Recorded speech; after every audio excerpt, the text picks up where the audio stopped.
The second half of our program this evening is going to feature a special fireside chat. Now, in Startup Grind tradition, we're going to welcome this person as if, like, imagine you are seeing Beyonce at Soldier Field. So I need everybody to get up off of their feet. And when I introduce her, I want you to get as loud as you possibly can. Put your hands together. Ladies and gentlemen from M25 Ventures, please welcome Abhinaya Konduru!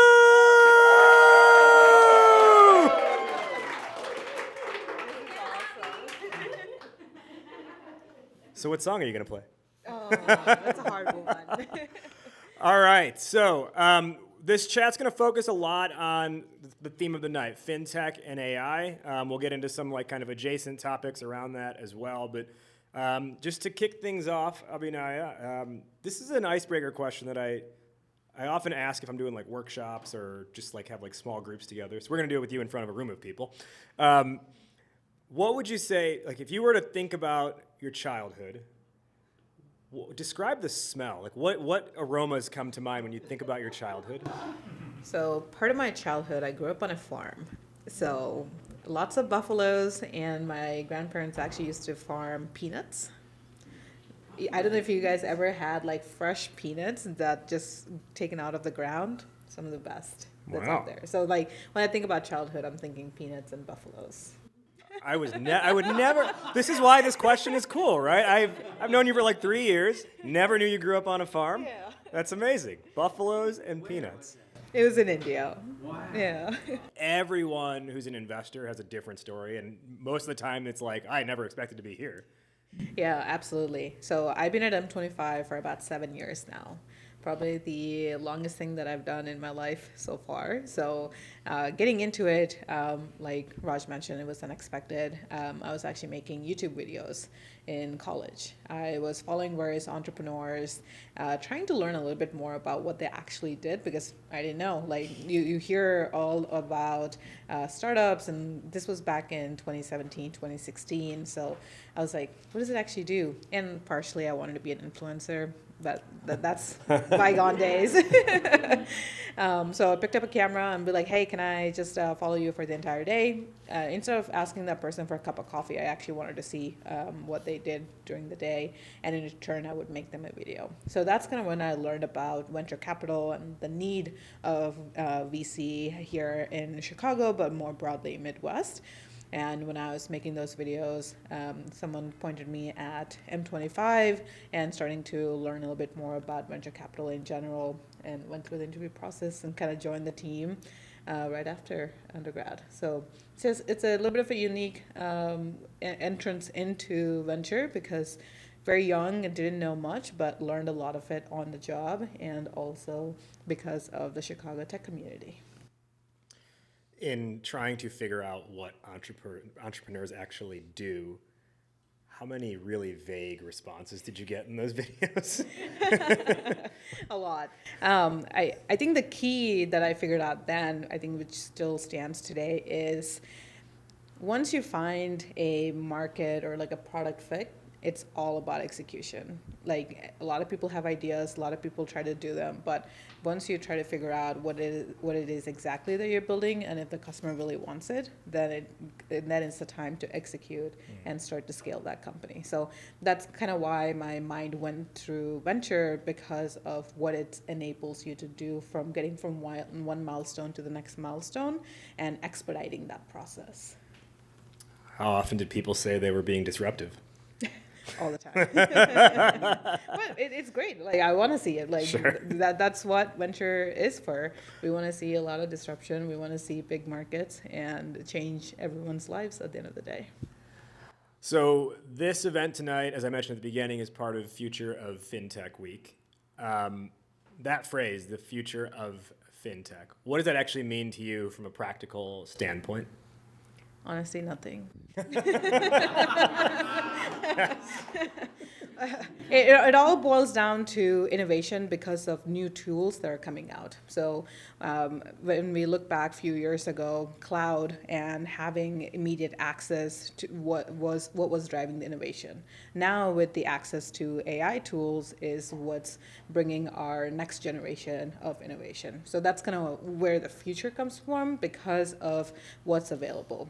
If you look back, like AI wasn't readily available for everyone a couple of years back, but now it is. With the introduction of that, we're seeing a lot more innovation and a lot more products that come out of it. So when Femi, like thinking about the AI accounting, like I don't know if that was possible a couple of years back. Right. So just kind of like that introduction, there's new opportunities that are coming up to it, and that's what I think. So how are people enabling the new technology that's out there to make things faster, optimize, and also make someone else's life a little bit easier? Well, and I think too, like you said, right? Like AI accounting might not have been possible a couple years ago. I think what the most recent, like since 2 years ago roughly, when ChatGPT first came out. AI will disrupt or enable every single industry to be better. So it's more of a tool for things to get better. So I do think it applies to every single industry, just like how we've seen internet kind of come into fruition for every single industry so far. I kind of feel like we should just nail connecting to a Bluetooth speaker first, and then we're all ready for AI. Because all the devices are different, no one can figure it out, it's a double tap here, it's a whole, anyways. Okay, coming back to fintech for a moment, you talked about like using the tools of today to be able to create the tomorrow. And AI is obviously a huge part of what we now see today. A few years, I mean, maybe as recently as 24 months ago, certainly 36 months ago, there was so much around blockchain, DeFi, decentralized finance, and I feel like that is all just like, it's come to a hush. And it almost seems like now it's a joke if you have things around that, whereas a few years ago, that was like almost, it was becoming the standard. So is blockchain and DeFi, is that old hat, or does it still have relevance and value? It still has relevance and value. The best way I can summarize is the tourists have left. So people who are actually working are still working on it. So as it's not hyped as it was before, but there's some folks still working on it and believe in that technology, and that's kind of how we see that next generation products come out, because people are still working on it. Do you think kind of the downfall of crypto is what really like killed like the perception of blockchain? Do you think it was a downfall of crypto? You mean, do I think it actually happened? Yeah, do you think it actually happened? I think, well, now you're putting me on the spot. I think there's value in crypto. I'm not going to say there's not, but I think there was too much expectation in too short of a time, which is what kind of, it's what cannibalized it very quickly. And it's not gone, I don't think it's gone away or anything like that. But I think it's what's created, it's become in everyday language, take it outside of like the deep startup community, it's kind of like the joke of stand-up comedians. Yeah. And that's what I think the problem is. Once something becomes the butt of a joke to like mainstream stand-up comedians, it's hard to get that reputation back. I mean, people were making jokes about internet back in the day. Yeah, it's true. Look who we are. So it just takes time to develop and see if there's any standing power. So crypto and DeFi is still in very early stages of actually figuring out how they're able to solve the problems at a scale and also appeal to the masses. So it's still hope that we're going to get a few more things out of it. Yeah, and I like what you said about like the tourists have left, because I think, you know, there was a conference in Chicago maybe back in like 2019 called Voice of Blockchain, and you know, you have hundreds of blockchain startups exhibiting at it, but so many of them I was like, but why? You know, there was a blockchain fantasy football. And I'm like, but why? There's nothing wrong with current fantasy football that requires it to be decentralized. And you certainly shouldn't call it proto-block to a bunch of sports fans. I shouldn't have said that. Can we cut that? I'm sorry. Skim that part out of the recording. Yeah, exactly. Let's do that, please. Anyways, that's me. I don't want don't want to go down that path. But that's what I think. I think you're right when you say the tourists have left. Is like, and this is kind of what I feel. It's happening a little bit with AI, but I think the power of AI is more significant, more early on. Is the technology gets supplanted as the value, where the technology I think is more the vehicle to providing value. Yes, absolutely. Just like you said, like, why should there be a decentralization for some of the problems people are going after? But now with the use of AI, I feel like it's more applicable to a lot of different industries. So that's why we're seeing more and more people leveraging it to build the products. And everybody's taking it in a different angle, and that's great, and that's what we want to see, because that's kind of where the next big product is going to come out of. Within fintech specifically, are there any products or startups or even just like utilizations that you are particularly keen on or bullish on? There's two areas here. One that I'm really enjoying right now, or kind of seeing, is embedded finance. Very niche industries that are finally getting up to using internet and technology, but then having this layer of finance added to it. One of our investments is in a company that sells to paving asphalt companies. So think like construction, like paving the roads and all of that. While the tech side, it solves a lot of the problems, but to increase their market size opportunity, they're adding on different layers. That's payments, insurance, and all of the other embedded finance that you can put on top of it. So from an investing point, I'm trying to find spaces where you can get very sticky and grow inside, and adding fintech as a layer to make them even more sticky. So they will never leave your product, and they're there forever. Just like Apple, you can never go back. Yeah. Oh man. The phone doesn't necessarily get any better, but I can't. I will not be a green bubble. Yeah. Exactly. I refuse to do that to my family. To that point, what would you say is like the line between like asphalt paving, right? That's one of the most legacy industries. How do you kind of identify the line between, okay, here's an industry that's ready for this, renaissance, or this like bringing into the modern era, versus being like, I don't know, I feel like the struggle for adoption is going to be so high because of the way they've been doing things for so long. Do you have a way that you try to think through that?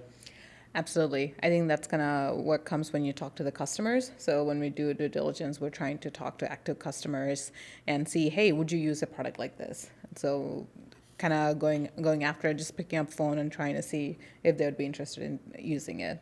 So it's more of a due diligence thing. Yes, there are some industries where it's really hard, and then the market opportunity is not as high as we want to see. So those are not a great fit, but there are a lot of niche industries that need the fintech angle to solve a lot of the problems that they have. Yeah.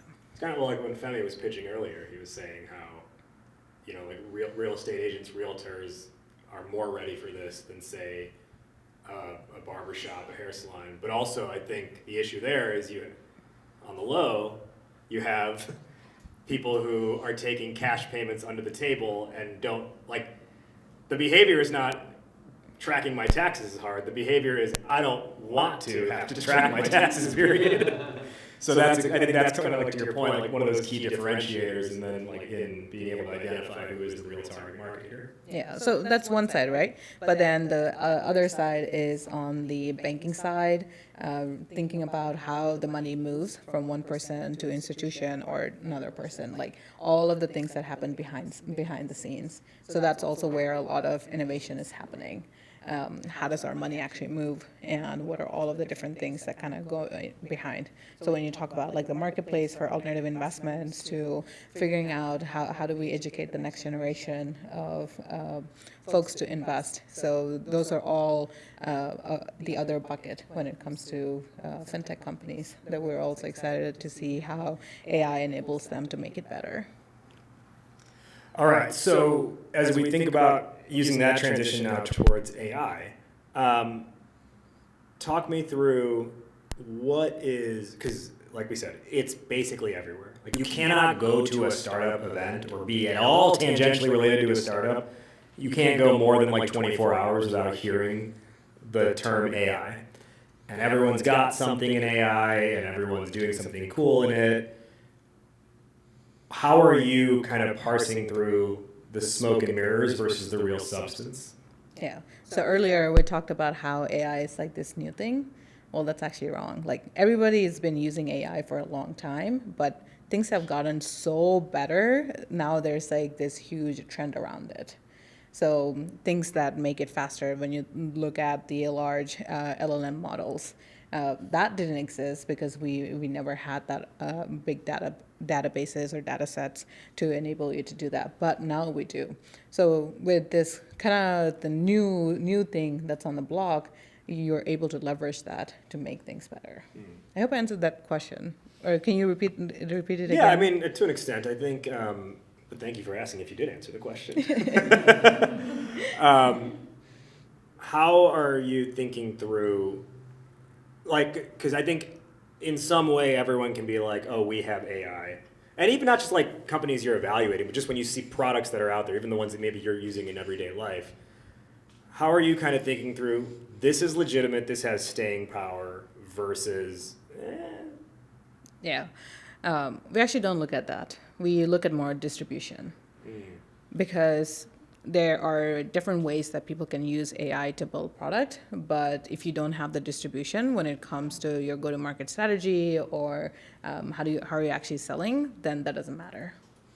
So as much as AI is important to kind of get to that next stage, but we actually start looking at the other things, your go-to-market strategy and where are you in the product and what does that distribution side looks like? Because for you to get into building this, you might be very good at building that, but if you are not able to sell it, then that's useless at the end of the day. So we're actually starting to look more on, hey, is this the founder that's able to sell into this industry? Do they have their network that they're leveraging? Like, what's special about this team to actually solve this problem and also get that in front of the customers? The lesson here is follow the words of rapper Rick Ross. His debut song 16-something years ago, Every Day I'm Hustling, he said, I'm like Atlantic. I got distribution. Atlantic Records is what he meant. Anyways, niche joke here. That's what we're about. Make friends, right? Help others. The helping others there is the laughing at my joke. Anyways. Let's look at AI from a consumer lens. Like Apple's new phone that's coming out has Apple Intelligence. There's obviously Microsoft has a big hand in OpenAI. But from the consumer side of things, and it might be tough to like get into this mindset because of professionally what you do for a living. But if we think about the everyday person, take them outside of tech, like maybe they work in marketing, which even that is tech adjacent. Maybe they're a nurse, or maybe they're a school teacher. How do you advise an everyday person, like, thinks about AI in their life? Is it just like wait for the product to come out, see if it affects their job or not? Or do you think it's an individual person's obligation or it's to their benefit to like get ahead of this in some way? Yeah. I don't think most consumers realize that they're actually using the AI products because that's not at the forefront. Oh, sorry. Can you hear me now? Yes. Okay. Actually, so kind of going back a little bit, consumers don't realize that they're already using AI products. So it's more about that experience for the consumer more than anything. You can't just plaster, oh, you're using AI everywhere, because yes, that it might be better, but unless you actually show the real use cases, they might not realize that that's what they need. So we kind of coming from the investing side, we do want to see new innovative products, but it should make the consumer's life a lot better than what they actually have. So we see a ton of opportunities through some of like the banking apps, like If you have your money in like Chase or Bank of America, you probably have their app downloaded already. So that's one angle of like, where does that consumer experience start when it comes to the finance side and the AI? But if you're trying to go completely as like a new company in front of the consumers, you have to really capture them at the right point. Whether that's different tools that we've been seeing now, which is kind of like, if you have a consistent salary, you can get like a $5,000 loan or a 2K loan by putting up your information. So I'm just kind of giving an example of something that I've seen recently. So we're starting to see a lot of innovation, but it's not labeled as AI. It all comes down to the experience that the consumer has. And that, I think, comes back to that idea of AI is the vehicle to provide value. It's not the inherent value itself. And Exactly. This is where, my advice to everyone from like a messaging, from a storytelling perspective, like Femi, you're talking about like brand story, like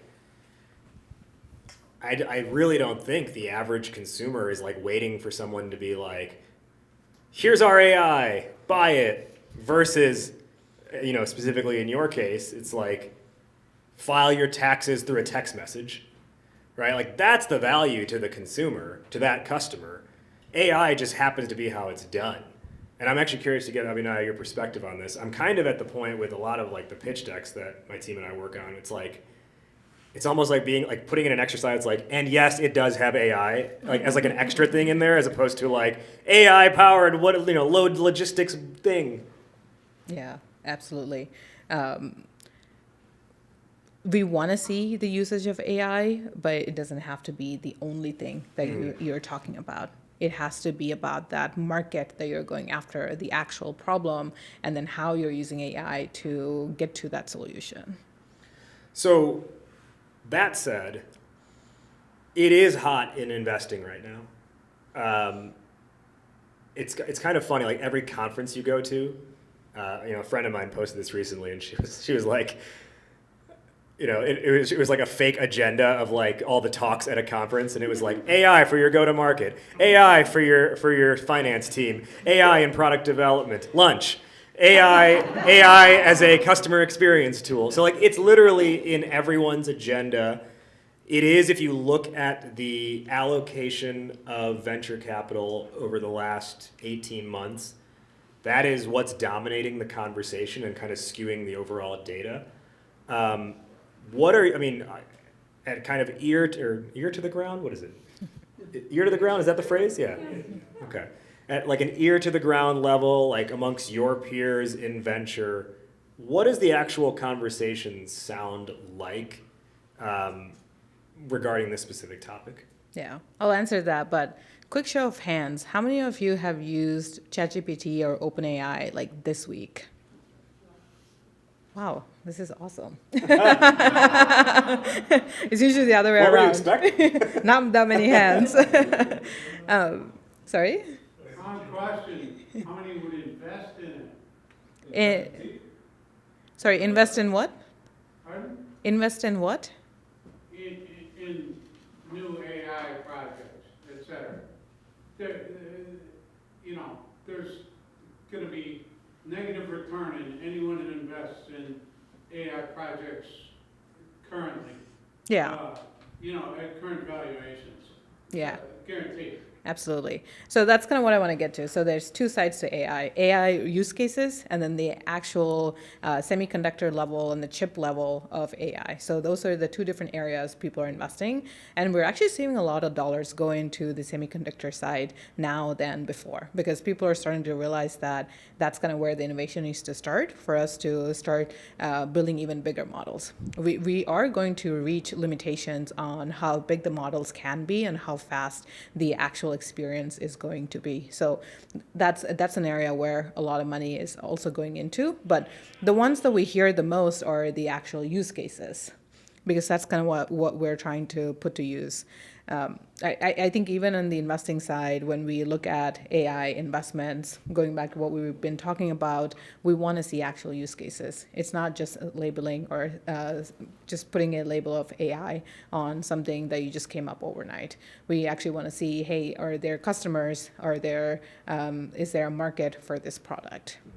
yes, there's been a lot of companies who've raised projects for AI project management and all of those things, but it just goes to show that the time will tell what the actual product looks like and who's actually going to be using. And also with the introduction of kind of like the OpenAI and ChatGPT, we can build our own agents and our own models ourselves to have the agent kind of give you advice or give you things to do and all of those things. So that's also easy on that side. If you haven't built a agent yet for yourself, you should absolutely do it. Like figure out a task that you want to optimize or automate and try to build an agent around it. You will see the power of AI immediately on how fast you can get things done. So to that effect, at the startup level and the product development level, should it be native AI? Native, I don't necessarily mean that in the tech way, but like AI that you are building in-house, or is it okay to essentially co-opt ChatGPT or some generative AI platform that already exists and make your sort of like alcove within that as part of your product? Yeah, I'm a believer of use what exists in the market and then make it a lot better. I'll kind of give an example, like back in the day when you had data centers, when you think about like how cloud used to be the new big thing. Before kind of AWS, if you want to build something on the internet, you actually had to go own your own server at a data center. Like that, we skipped that and started to use cloud, and that enabled a lot of that innovation. So similar to that example, there's no reason for you to go build your own model unless it's completely different when it comes to security, confidentiality, and you have a very structured data set that you're using. That's kind of when you should start building your own, but if not, use what already exists and make that better for work towards your problem and solution. Is there any industry you personally would love to see innovation in with respect to these new AI tools that are out? I mean, we are talking about fintech here, so I think the intersection of finance, consumer, and also the back end of how everything runs, there's still a lot of opportunity there. So I want to see more companies around that space. And like I was talking about earlier, vertical SaaS or SaaS businesses that are going after very niche markets and enabling fintech as a layer on top of it are also industries that we're spending a lot of our time on.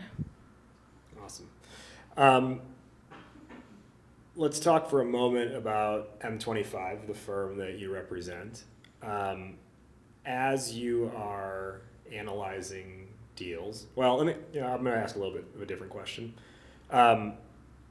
Which pertains to M25, but really early stage investing as a whole. Last week, the Fed announced a 0.5%, 50 basis point rate cut on interest rates. Does that have a trickle-down impact at the seed stage investing level? Yes, but it will take a little bit of time for us to see that. The cuts actually help us fundraise better on the LP side. So think about where we're getting our money when we have to make our investments. So for LPs right now, it's the public markets and the bond side and like the CDs. It's a very good market for them to kind of get that return. So kind of those basis points going down, that means they're now starting to think about more diversification on how they want to allocate their money. So we are going to be seeing a little bit more money, and we can start to deploy more into the companies. So that's kind of how we are seeing that trickle down of rate cuts. You said it'll take a little bit of time, and I'm not holding you to this, and I know you're not. I'm not asking you to speak on behalf of M25 either. Just personal opinion of Abhinaya. Like, do you think this is like 3 months, 6 months, 12 months? Most likely 6 to 12 months. I think the bigger thing that's going to have a lot of effect is actually the elections. I think a lot of investors are waiting to see what happened before they could deploy a lot of that money. So what has happened in the past couple of years is a lot of investors have raised capital but haven't deployed it yet. So they're all just kind of waiting for the interest rates and now the elections. And once that's done, I hope to see more dollars kind of funneling into the ecosystem and to the founders. Okay, this might be a dumb question. If they've already raised the money and they're sitting on it, why would they still need interest rates to drop to then deploy it? So it's not just interest rates, but it's more around the IRR that you're going to see. So even though that they raise money, if they invest in a company versus now versus later, how are they going to get their best returns? So it's more of kind of seeing what the market is doing and then figuring out if it makes sense to invest now or later. And again, you can never time the market. So I don't know why they're waiting either. That's the other reason. It's stupid. Doesn't help any of the founders, but it is the reality, unfortunately. Okay, we've got a couple minutes left. I have one more question I want to ask you, but I want to leave opportunity for 2 questions from the room. I saw this hand go up first, so go ahead. Yes, you. Yeah. Family. Oh, right now? Yeah. Alright. So I have 4 hot takes, and I want you to. Are any of those hot takes a question? Yeah. Okay. The question actually is like I want you to respond to the one that you relate to the most, and like the one that you like least. So hot take number 1 is Bitcoin will be the next reserve currency. I'm going to repeat this for the purpose of the recording. Please. So he's got 4 hot takes. Hot take number 1, say it again. Bitcoin will be the next reserve currency. Bitcoin will be the next reserve currency. Interchange is going to 0. Interchange is going to 0. Human interaction will be a luxury expense. Human interaction will be a luxury expense. And Mr. Beast could start the largest bank in the world. Mr. Beast could start the largest bank in the world. Now you would like her to... Which one is wackadaisy? Which one is wackadaisy? Like actually, Which one might have some legs? Well, I'll focus on the finance ones. So Mr. Beast. The second one, the inter-exchange, right? interchange going to 0. Interchange going to 0. I don't think that's happening. No. Like, that's very hard. So, DOJ just put the thing up against them boys at Visa. well, we'll see what happens with that. Because the reason why there's even inter-exchange fees is because you have to kind of account for the fraud and all the actual administrative side of it. So, who would do that work if it goes to 0? So that's a bigger question on it. Yeah. We'll go to the back of the room. What's your name? Steven. Steven, go ahead. So earlier you mentioned like the change in how infrastructure went from, on-prem data centers to cloud, and it got me thinking about like sort of the life cycle of how we saw applications being developed over the last 10 to 15 years, moving to DevOps, more containerization. And do you think that over the next 3 years we're going to see a shift away from AI-based products, but instead have AI integrated inside of product suites to instead of having somebody that manages your database or runs your queries for you, there's going to be an AI application that is centered at the front end, and that's going to do it now. And that's how AI is going to be our big factor in less AI-based products. That's what's hot now, but what's realistically going to happen over the next? The question is, will AI, is it more likely going to be that AI is integrated into existing product suites versus standalone AI products? Did I capture that? Well, AI exists in a workflow scenario versus standalone products. Okay, workflow scenario versus standalone products. I think you hit the nail on the head there. I think it's going to be integrated into the existing systems by making it easy to get things done. So really think about a good example here is coding. A junior developer that is just learning to code now versus using your AI tools, I think you can actually balance it out, if not even more. So you now have to start thinking about what are those people going to be doing if we start to integrate AI into it. So that's a big question. I now want to give an opportunity, if anyone would like to, we can take one volunteer. If you would like to give, on the microphone, a 1-minute pitch to Abhinaya to get feedback on either your product or your pitch as a result. Would anyone like to take up that opportunity? It can be just an idea as well. Yeah, and it could be just an idea if you want. What do you think about Rate the VC?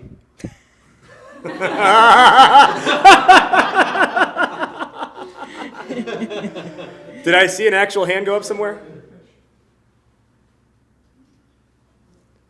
Deterministic AI. What's the pitch?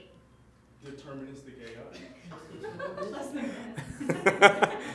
That's less than a minute. It's 2 words. But now you're asking her to create the product for you. That's not the point of this. I've got one. Okay, go ahead, Victoria. Round of applause, everybody. Abby, you know me. So I'm not going to pitch Banrian to you, but I'm curious to get your feedback on an idea that I had. Because I remember the time when I was an investment associate at the Illinois State Treasurer's office. And I loved getting to know everything about M25. Like I was specifically like learning about what you guys did, your investment thesis, timeline for performance, how you guys basically do your like selection for the portfolio companies that you did. Now, what if there was a way to replace me? Like if there was like a very kind of smart, intuitive way to kind of just package my brain and put it down into like a computer somewhere. And essentially that brain has all of the backed up knowledge of like, let's say like 100 years of like investment thesis knowledge and can essentially sit there and say like, hey, what do we think of M25? What do we think of Abhinaya? And that's kind of an idea that I have. Curious to know your thoughts. Yeah. We all like to think that our work or our role will never get automated, but I think we seriously have to consider that going forward. So I do think it's possible. I do think we're kind of headed in that way of anyone's information and anyone's knowledge can be automated and can be bundled up into an agent that could help you get things done. But I think there's still that nuance of humanness that our AI can capture, and specifically thinking about investing and investments. So that still exists because we don't live in a perfect world. When you start to use AI, you're expecting XYZ to output a certain things, but that's not the case when it comes to the investment side or how humans interact when it comes to the entire journey of building a company. So I think we'll get there. I think we're just in the early stages of seeing any of those products be meaningful. So the future is Wall-E, basically. Oh boy. And that's where we'll need those personal trainers and fitness instructors. If we look like that. It'll be cute. The future is cute. Okay, I lied. I have 2 final questions because I forgot. I just remembered this one. Just knowing what I know about you. The question is, how does playing Settlers of Catan make you a better decision maker? You will learn how to argue. You will learn how to barter and win that game because it's all about manipulating the other person to give you what you need. And that's life. Okay, my real final question now is we're going to take the audio from this and put it as an episode of my podcast in some time. Startup Hype Man's Goat to Market show for anybody who wants to subscribe now. It is on Apple Music or Apple Podcasts, Spotify, Amazon, Google Play, wherever you get your podcasts. It is available. It's called Goat to Market Show. The final question I always ask my guests is to fill in the blank. Entrepreneurship is blank. That's hard. Not the actual answer. Maybe it could be. Some people have said hard. So. Entrepreneurship is. You're making me think. Like, there's no way to capture that in one word. It can be a phrase.